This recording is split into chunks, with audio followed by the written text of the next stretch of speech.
Right now, as you're watching this video, there are more California license plates driving around Spokane Valley than ever before. Now, if you're one of the locals, you might already know that. But if you're watching from California, this video might be the reason why you want to join us up here in the Pacific Northwest.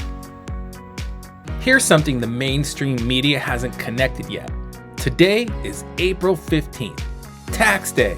For the last 3 years, tax filing deadlines have quietly become the single biggest trigger for relocation decisions. When remote workers in San Jose or Santa Monica finally sit down, look at what California took away from their paycheck, and realize they can do the exact same job from Spokane Valley with no state income tax in Washington, something shifts. And this year, more people than ever hit that breaking point on the same day. And here's what most people get wrong. They think everyone's moving to Spokane. They're not.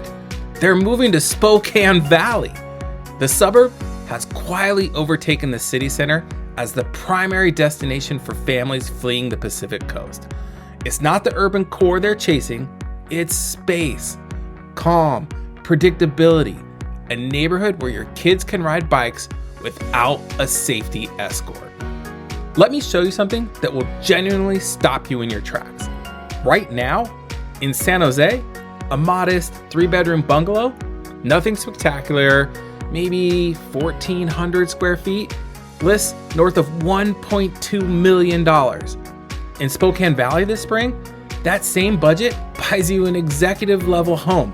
We're talking 2,800 square feet, a finished basement, a 3-car garage, manicured half-acre lot, for half the price. Some of you watching are running the math right now, and you should be. Beyond the dollars, there's something about where Spokane Valley sits that doesn't get enough attention.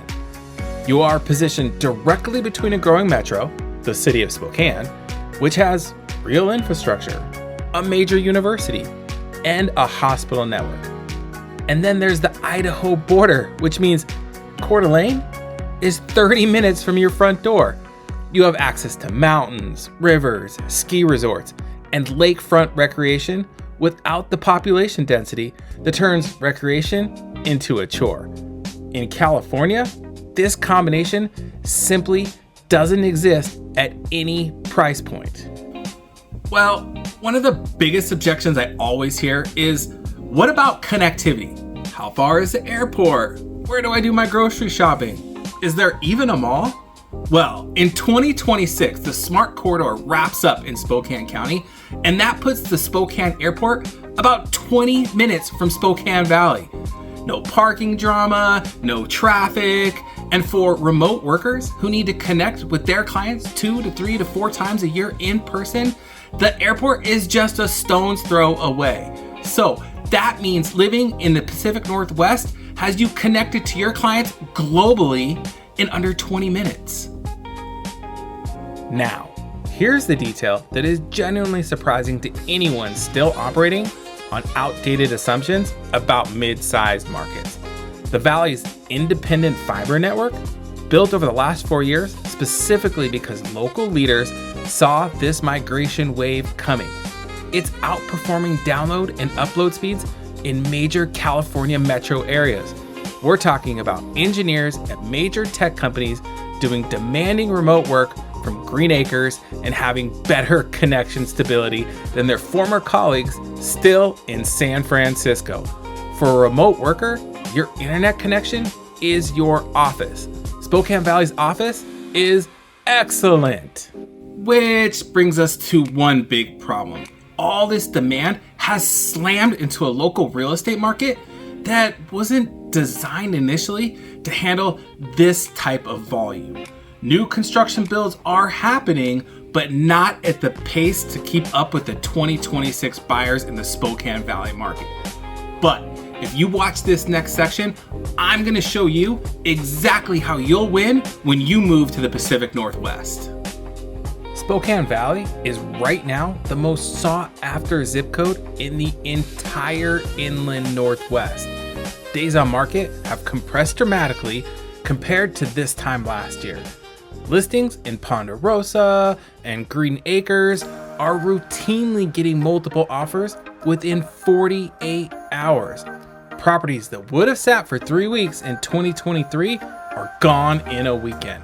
This is not a slow market.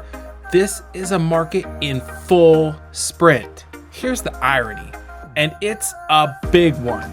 The very equity California homeowners built over the last decade is now their most powerful weapon in a market they're moving into.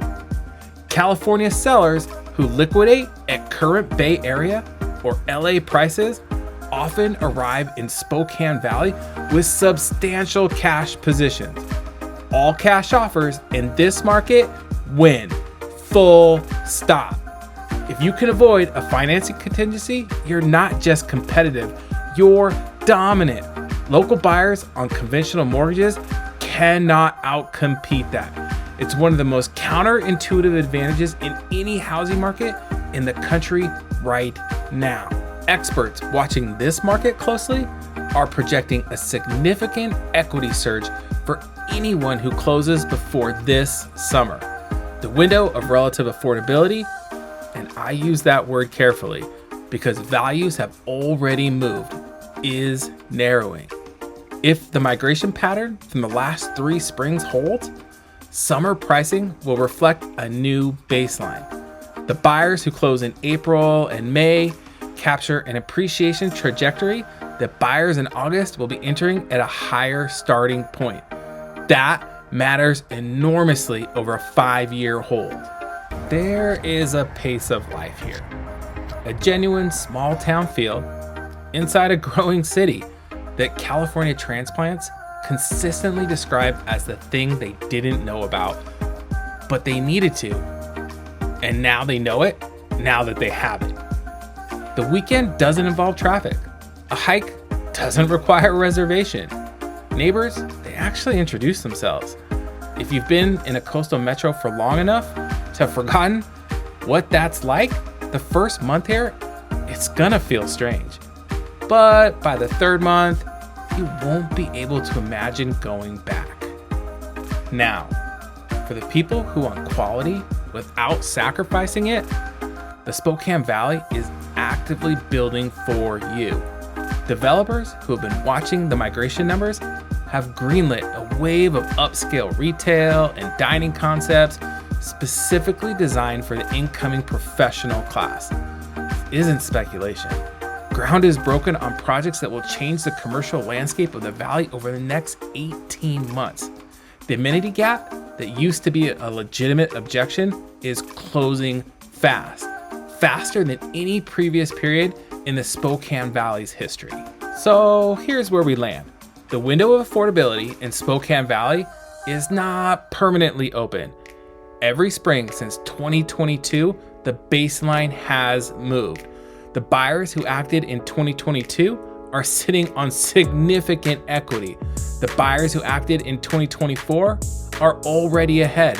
The buyers who act in this spring, this April, are making a decision that their 2027 selves will either thank them for or wish they'd made. The transit is built. The fiber is running. The inventory is tight. The equity is positioning. The only question is whether you're going to be on the right side of this window before it closes.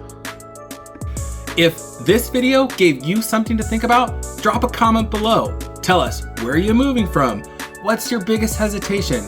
Myself and my business partner, Jill Larson, we read everything. And if you want more details on spring buying in the Pacific Northwest, go ahead and subscribe. You'll be the first to watch our videos on the hottest neighborhoods in Spokane County and Spokane Valley. Thanks for watching. Have an amazing day.